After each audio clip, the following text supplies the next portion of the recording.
There we go. It took a while to actually start.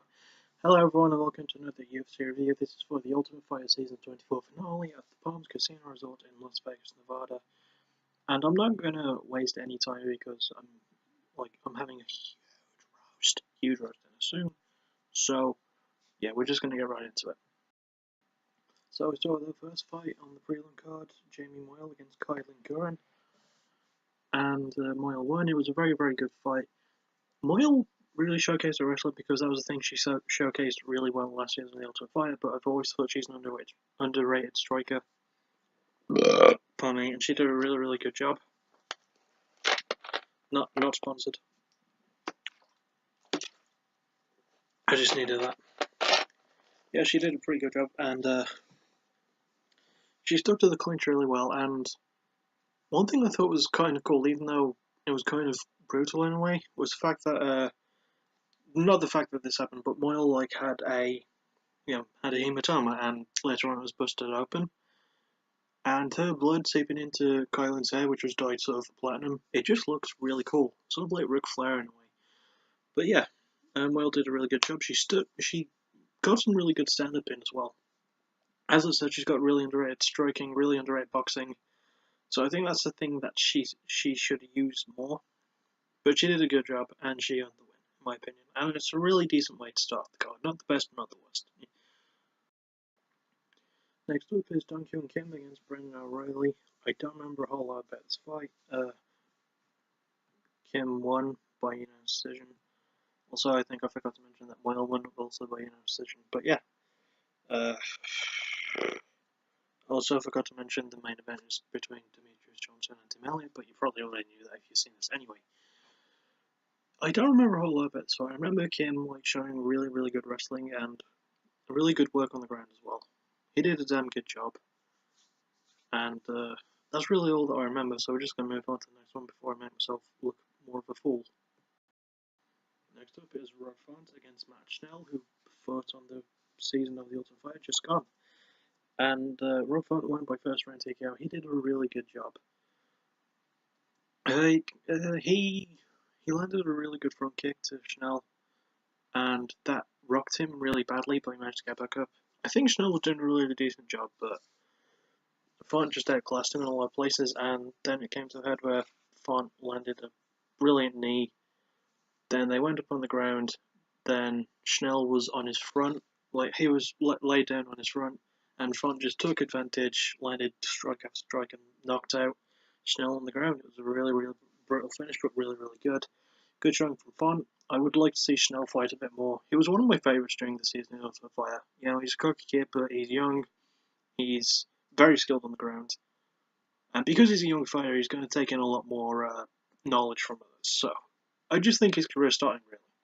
Just because it's a loss doesn't mean it's going to be painful. I look forward to seeing more of him. And lastly, the prelim main event between Ryan Hall and Gray Maynard. Good God, this fight was fucking boring. It really was. Okay, I like Ryan Hall, even though I haven't seen him fight since last year when he won the Ultimate Fighter of that season, 22, where the coaches with McGregor in favour. It was the first season to cover on this channel, funnily enough. And Maynard, it was kind of an awkward fight for Maynard because Hall kept doing the thing where he rolled to his side and tried to grab Maynard's legs for the 50-50 decision. He never landed this. But Hall landed some really good strikes with his kicks, because he's been training under Stephen Thompson's dad. So, and we know how good Stephen Thompson is with his stand-up. So Ryan Hall showed a really good amount of that. Maynard just kept looking for a big right. He knew he couldn't take Hall down because that was a risk. I wish he would have tried to go for more ground and pound when Hall was just rolling around, but that's all it felt like to me. All Hall did was roll around and try to get the legs of Maynard and didn't. It was just a really boring showing. Hall won by a decision, like I kind of thought he would. Let's just move on to the main card before I get mad. So we start with a really fun flyweight fight between Brandon Moreno and Ryan Benoit.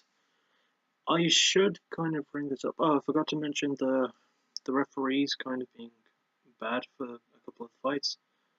Like for Moyle and Curran, I think was one of them. Yeah, Moyle. I think it was Curran who went for a knee while Moyle was down. And thing is, it wasn't the knee kind of hit the body, but it was very hard to tell from the angle it was. And Moyle's knees, in my opinion at least, they looked like they were off the ground. But when the referee stopped the fight, he stopped it to look at the cut of Moyle's face and didn't give her time to recover. So it was kind of a dumb move. And there was one in the Dong Hyun Kim and Brandon Morelli fight as well. I don't remember what it was. Anyway, back to this one. Brandon Moreno against Ryan Benoit. Really, really fun fight. Really, really good. I don't remember a whole lot of it. That was really, really good stand-up. Benoit landed a vicious left hook that knocked down Moreno in round 2. And Moreno managed to really get some good takedowns and got some good groundwork in, but Benoit was too smart to stay there for long. And Moreno won by unanimous decision, so it was a really good call for him. Pardon me. He's such a young fighter and he's got a really good streak going, so yeah. Let's keep this up. Next up was a women's bantamweight fight between Sarah McMahon and Alexis Davis. I got it mixed up with Alexa Bliss, and McMahon won by submission with an arm triangle choke. It was kind of interesting. The first round, she looked really, really aggressive, landed some really good striking, and excuse me, give me a moment.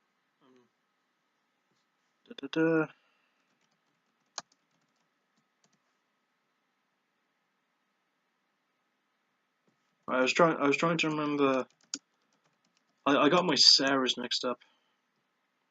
So yeah, I got my Sarahs mixed up. I got McMahon mixed with Corbin. I apologise, but yeah, she landed some really, really good striking in round 1. Got some good takedowns as well. In round 2, she got another takedown. Just kind of went for the arm triangle choke and got it in. So it was a really good show. And she got performance of the night for it, so I have nothing to complain about that. Next up was the fight that won Fight of the Night between Iwan Kutaleba, who is one of my favourite fighters this year, and Jared Cannonier. This is the first time I've seen him fight. And holy crap, was it damn good. There was just tons of action throughout it. Kutaleba landed really good strikes in the first round. It was very, very close throughout the entire fight. And it was near the end of the third round where things started to get scary because Cannonier just sort of like put his hands down and started staring down Kutaleba, which is the same way Kutaleba started the fight as Brisbane was noticing him, because he walked right up to Cannonier and did that. So, yeah, it was a really good show from Kutaleba, but Cannonier was the one who won. And I think he did enough to win it. Yeah, he did a good job. And his nickname is the Killer Gorilla as well, which is kind of hilarious to me. But yeah, he earned that, fight of the night, and this was his light heavyweight debut. So, really good show. Next up is the most controversial fight on the card. George Masvidal against Jake Ellenberger. And Masvidal won. I think he was winning anyway up until this point. But it got to a bit where Jake Ellenberger went for something and his foot got caught between the fence and the mat, and his toe got stuck and almost broke.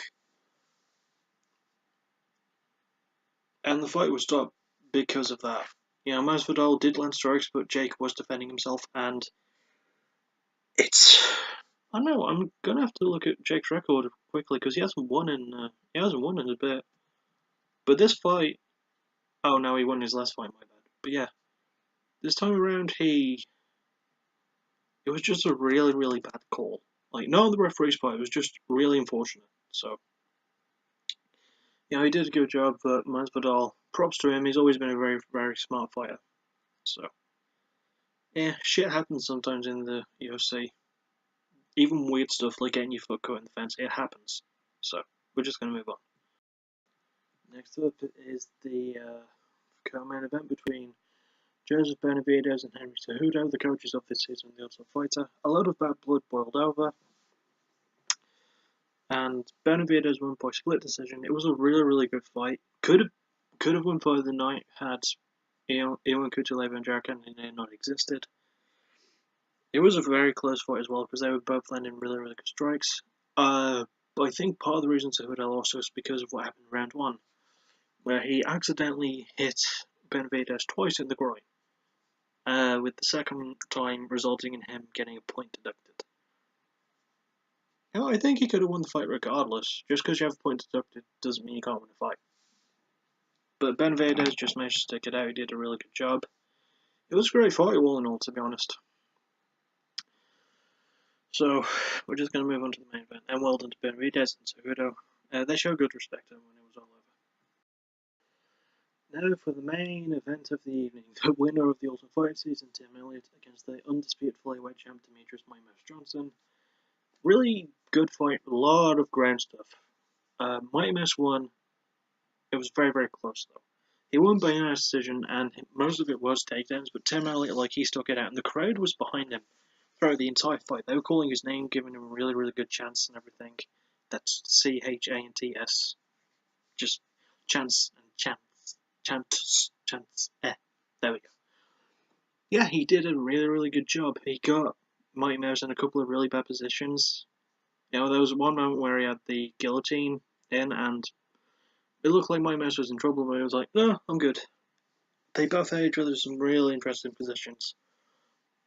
But Mighty Mouse managed to stick it out. He managed to show why he's the best right now. One of the best ever in the world at the moment. And he did a good job. The fight wasn't too exciting, but it was good enough. It was a good way to cap it off. Not great, not fantastic, but it was good. So all in all, the event was decent. Too many fights when the distance and not enough of them were exciting, but anyway, that's about it for this review. I'll see you all. Sorry for my yawn. I'll see you all next time. Take care. Bye.